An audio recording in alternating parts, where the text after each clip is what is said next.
En el segmento educativo de conversaciones tenemos hoy a un pensador de fama mundial. Me refiero a Steven Pinker, que estaba en Argentina convocado por el think tank Argentina 2030 a un proyecto, un programa de la jefatura de gabinete nacional. Steven Pinker es un psicólogo cognitivo de la Universidad de Harvard y acaba de publicar un nuevo libro, tanto en inglés como en español, que se llama En defensa de la ilustración, por la razón, por la ciencia, por el progreso y por el humanismo. Y vamos a conversar de esas ideas que están atravesadas por el tema educativo y por el tema del conocimiento. Thank you so much, Steven, for being here today in Conversaciones de la Nación. Thank you for having me.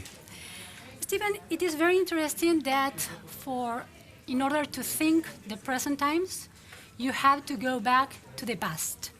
For your thesis in the book, it is very important this historical period called in Spanish, la Ilustración, Enlightenment in English, and which appear in the history of humanity and the half of 18th century. Why these values and ideals of the Enlightenment period are so important to think the present? I chose to focus on the Enlightenment because I wanted a name or a category for a set of ideas that I think we have to endorse: reason, science, humanism, and progress. And these ideas were most strongly articulated in the second half of the 18th century. And indeed, after the Enlightenment, you saw radical changes, for the better, mostly, in human living.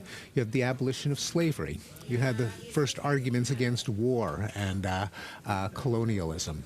You had the abolition of gruesome torture, like disemboweling or burning at the stake. You had a reduction in capital punishment. You had the first plans for democracy. You had the first arguments for trade and economic freedom. So many things that we enjoy today can be traced back to this period in human history.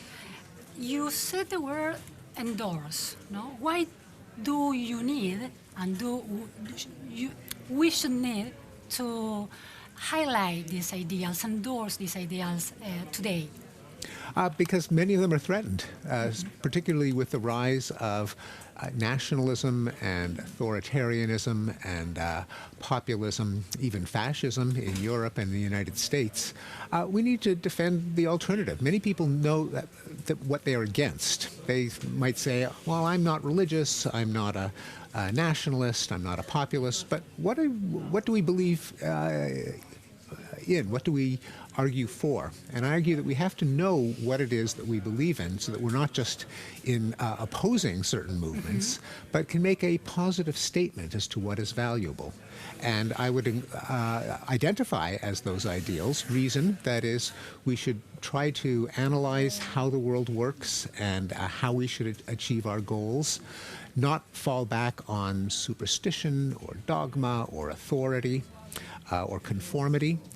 We should use science to apply reason to understanding the world, to cure disease, to enjoy energy without pollution. Most of all, we need to embrace humanism. This is an ethical system that is not the same as religion, but it's a source of values that we should try to improve the lives of men, women, and children, promote health and happiness and long life and education and social stimulation. If we don't know what we believe in, then we're not going to be effective in arguing against the things we don't believe in. If I understand, what you say is that instead of being just critical of reality, we should need like a box of tools to work on reality. This is idea, and these ideals are the tools we need. Exactly. Okay. That we should understand what the progress that we have made. We really do live longer than our ancestors. There are more democracies. There's less poverty. There's more literacy worldwide. There's less crime. There's less war. Not everywhere, but on average. We should figure out what has caused these improvements and do more of them. Which is the role of education, the system of education, in this scenario? I mean, there are a lot of critics regarding how the quality of schools, the quality of learning is working today, but you are very focused on knowledge. So Yes. which is the role of education and the school and universities in this thesis you are developing? It's fantastically important, both empirically in that countries that invest more in education become richer, become more democratic, are less likely to be involved in wars, are more likely to be happy, are likely to show even increases in intelligence. So education now predicts good things for society in the future. Why should that be so? Well, there are a number of reasons. The most obvious one is just the technical skills that are necessary to run a modern economy. Literacy, mathematical competence, ability to communicate, critical thinking and reasoning. But also, when you get an education, your view of the world changes. You realize that the way things are isn't the way things have always been. You learn that other countries do things in different ways, and perhaps you could learn from them. You learn that the mistakes of the past and how to avoid them. So it literally education expands your mind, and it's not just in theory that this should lead to good things for society, but the data show that. I will be back on this issue. Now I want to present the idea of Ken Robinson. You know Ken Robinson, the British thinker, who is very critical of the educational system because according to his idea, it reproduces a way of building knowledge that is not working anymore in society, like the fabric system, no? The mass production of very similar individuals without critical thinking, that, according to his thesis, belongs to a period when this way of production matched the way of education was developed. So I find that this point of view is that you are describing of education, isn't it a bit optimist? Because schools are like the old-fashioned schools. They are still the same, with a teacher who is the authority in front of a classroom. In general, it's a very unequal relationship. He's supposed to have all the knowledge, and pupils are like filling these empty minds. But the world is working in a different way, more collaborative, resolving problems very difficult, but in teams. So are you sure that this educational system we have today is able to solution the problems that the future is presenting to us? Certainly there are ways in which education can be improved and must be improved because the world is changing. The way we access information is changing. The demands of the workplace are not only changing, but always will change. So it's the argument that I was making is that even the education system that we have is better than not having education at all. And countries that have more, that educate their students to a greater degree, have many positive outcomes. That's not to say that we can't have even more effective education. In fact, it's essential to figure out ways to make education, especially higher education, more widely accessible. University education, especially in the United States, is fantastically expensive, way too expensive, and many students can't afford it or get enormous amounts of debt. If we could figure out ways of bringing higher education to a wider range of people, that would be a huge benefit. And for primary and secondary education, also there are undoubtedly more effective ways of teaching students than traditional schools have used. But even the traditional schools are better than not having education, yes. You know, I'm sure you are aware of a debate in the pedagogical field regarding the way of this traditional way of teaching or a new way of teaching. For many decades, the systems are trying to change this relationship between students and teachers and between students and knowledge. So as to involve them mainly in secondary school, because the dropout in secondary school is very high in many countries. Primary school children tend to finish primary school, but not in secondary school. So The idea is that instead of these classes, these lessons where the teacher speaks and the pupils listen or the students listen, the new systems are trying to base the knowledge in this problem-solving process or project-based teaching. Do you think that this way of organizing lessons is much more related to the way work, in this idea of, so as to resolve the big issues of humanity, we have to work in teams? This is the best approach to change or to better the work? Well, certainly collaboration is an essential skill in a modern economy, as is critical thinking and communication. But it's very difficult to know what is going to be effective just by thinking about what is plausible, what makes sense. I think we have to be empiricists. There have to be studies that try to test which pedagogical techniques are most effective, because a big problem in education is that there are fads, there are crazes, there are ideas, there are theories, and not all of them work. I think we have to have an open mind and try to test as rigorously as we can which of these ideas actually work in practice. Yeah, because one of your ideas is that you have to count, to measure, to get measures exactly, yes.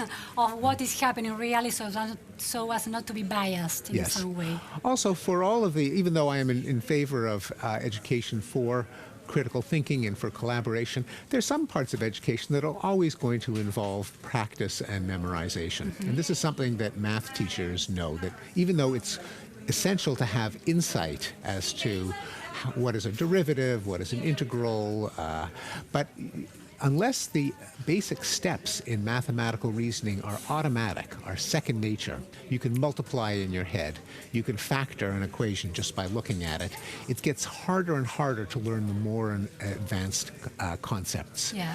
The way the human mind works is that we, through practice, things that originally required a lot of cognitive effort become automatic. Yeah. And they become like modules, chunks, subroutines, and you can build more complex mental steps out of them.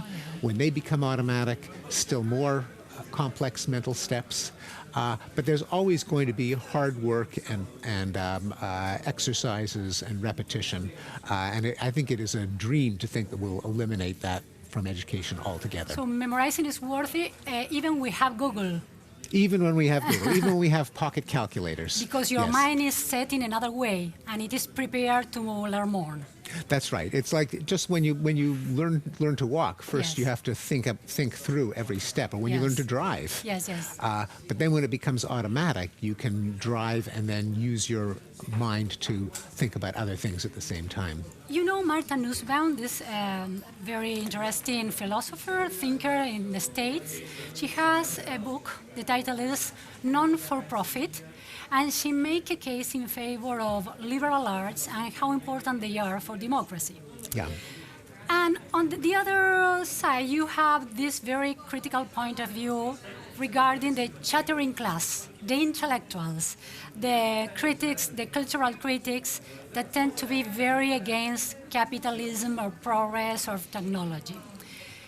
In education for children and adolescents and young adults, do you think that how is this dialogue between liberal arts, humanities, social science, and technology and ciencias exactas, we say in Spanish, this other kind of science, which is which kind of relationship should they keep? I think they should be integrated. That many questions in history and social science, even in culture, are empirical propositions about the world. We know from cognitive science that the human brain is very easily fooled into seeing cause and effect relations that aren't there. Coincidences happen and we overinterpret coincidences. We are also much too likely to give a lot of weight to vivid images, to narratives, to anecdotes. If there is a story about a gruesome crime in the news, we think crime is going up. If someone gets eaten by a shark, we think shark attacks are going up. That's just the way the human mind works. And one of the goals of education should be to provide tools of thinking that go beyond our own common sense, because we know our common sense can be fooled. And so history, I think, should be more quantitative. We should look at trends in history. We should also try to test hypotheses, either in the lab or with statistics, rather than going by our gut feelings or plausibility. This is a very interesting point. The teaching of history, we tend to think that it is just the reviewing of the big facts, the main facts of history of past, and also the narratives that have been built to explain this fact. But you are proposing to use statistics to study the history of the past. But the problem is that in general, and this is a question, the teachers, history teachers, liberal art teachers, are not used to integrate this kind of this quantitative kind of point of view. So how we do in the classroom, no matter if it is university or it is secondary or primary school, to change this bias that history and liberal art teachers bring to the classroom? Yes, I think there has to be much more consilience, as E.O. Wilson has put it. That is a unification of knowledge. If you are a historian, you still should be familiar with statistical reasoning and probabilistic thinking and the use of data. Because there are many questions in history that can't be answered by individual anecdotes, but have to be answered by study. So, for example, is it true that democracies don't go to war? That's some people say that, and you could have some examples on one side, some examples on the other side. It's only when you do a complete inventory of all of the democracies, all of the wars, that you can test the hypothesis. The answer is, statistically, democracies are less likely to fight each other, although they are not less likely to get into war altogether. Or does peacekeeping work? Yes. Sometimes there are failures of peacekeeping, such as in Bosnia, but on average, peacekeepers do reduce the likelihood that countries will go back to war. This is not the kind of conclusion that you can reach looking at one event or another event. It's only by treating it as a statistical problem. And I think it's essential in education, in commentary, including on the op-ed page in newspapers, in intellectual life as a whole. We should become more conversant with statistical thinking. Could you explain me the concept of availability bias that media, big corporation media, introduce in the way we perceive and we see reality? Because in relation to this, I want to propose you an educational question. Yes, the availability heuristic was discovered by Amos Tversky and Daniel Kahneman, two cognitive psychologists. And it refers to the fact that the human brain estimates probability by how easily it can recall examples. So if something happened yesterday, we think it's very likely. If we can remember a vivid image, then we think the probability is high. Now, sometimes that works. There really are, if I ask you what's more common in the cities, pigeons or nuthatches, you'll think, oh, have I seen a pigeon? Yes, pigeons are more common. And that's true. Yes, but whenever something is salient, just because it's more vivid, it happened more recently, it can distort your estimate of probability. Yes. And that's, of course, what terrorists exploit. They try to instill fear in a society because by committing acts of violence that are so vivid that everyone knows about them, even though statistically they are a tiny fraction of all deaths, even a tiny fraction of all violent deaths. There are far more ordinary homicides in bars and people fighting over a parking space than terrorist deaths. But because terrorism is designed to catch the attention of the news, because the news appeals to our availability availability heuristic, we overestimate the danger from terrorists. Well, having this scenario, teachers in general, well, on one side, they read papers, they read newspapers, so they are like determined by this heuristic bias, I call it. Yes. And on the other side, in general in Latin America and in Argentina, especially if we speak about Argentina, the education of teacher is in an ideological spectrum in the center left. Mm-hmm. They read kind of authors that come from the center left. So to the heuristic bias of media, of entertainment and media, there's an overlapping of another bias, the ideological bias. So, yes. so then they go to the classroom.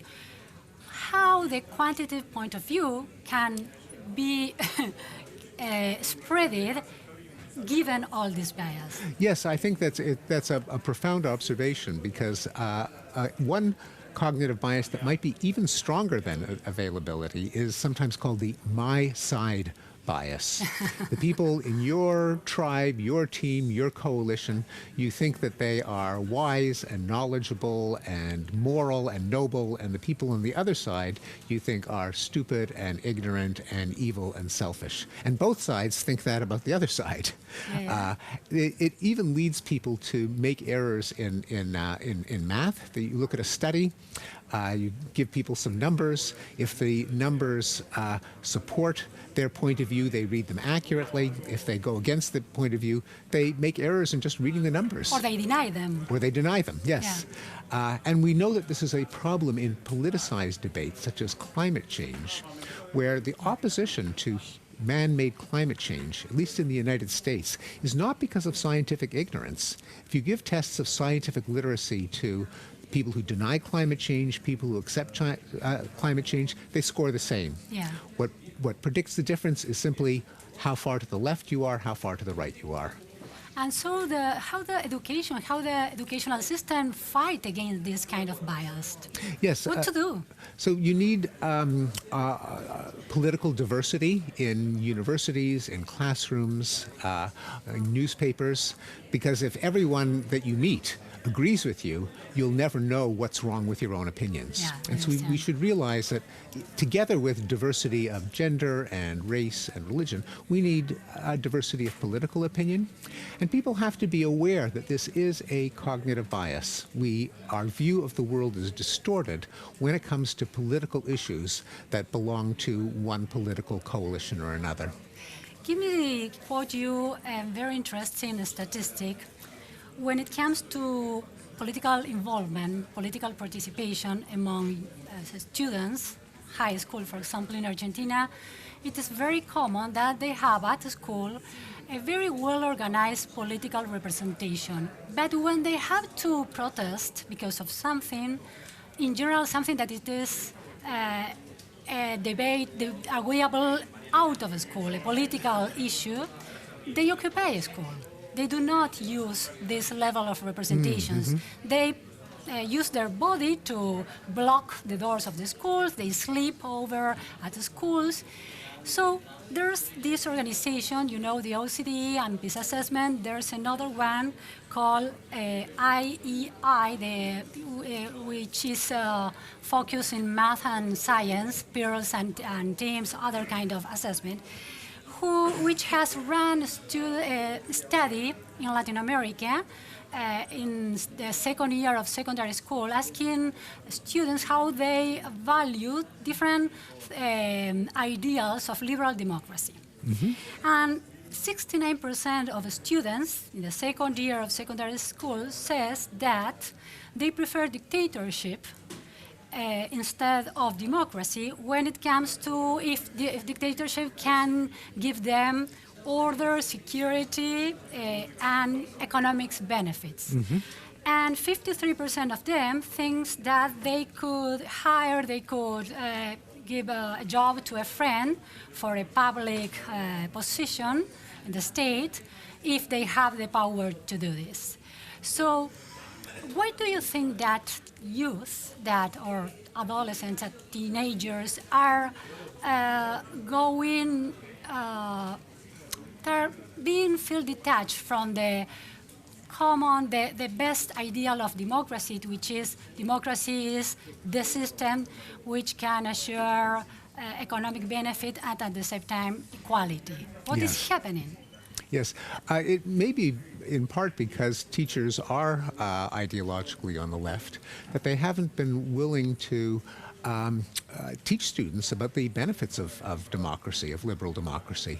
This would include a appreciation of history, what happens in a dictatorship. In Argentina, of all places, that should be something that everyone knows. Now, of course, the students today weren't even born during the Dirty War, but they need to be reminded of the disappearances and the torture. They need to be reminded of what happens in countries like Spain and Nazi Germany and Maoist China when dictators seize power, and how the idea of a benevolent dictator usually doesn't last very long because dictators like their power and they are always going to abuse it. But why aren't they embracing democracy, liberal democracy representation, asking the representatives in the Congress for their rights instead of occupying the streets? What is happening there? In Latin America, it's very common. Yes, and it's, I mean, people have to be reminded that if you block the door, then all it shows is that you're stronger than someone else. It doesn't show that you're right. Yeah. Okay. That really, that there have to be procedures that all sides agree to, rules of the game, that don't depend on muscle or brute force, but that depend on how persuasive your arguments are. I have the last question that it is in your book, a very important question that motivated in some way some of your ideas. Why should I live? The student asks you. A student was asking me that question. The strangest question that I ever asked. Well, the short answer is we have an ability to flourish, each one of us, to enjoy pleasure, to enjoy love and social connection, to enjoy culture, to enjoy knowledge, to enjoy nature. So we have the capacity to be fulfilled in those ways, and we should exercise them. But also, because there's nothing special about me, just because I'm me and you're not, I can't deny to you the right to flourish in the way that I try to flourish myself. Mm-hmm. So we should not only each one of us try to flourish, but to provide the opportunities for everyone else to flourish. Well, Steven, it was wonderful talking to you. Thank you very much. My pleasure. Thank you. Fue Steven Pinker en Conversaciones de la Nación.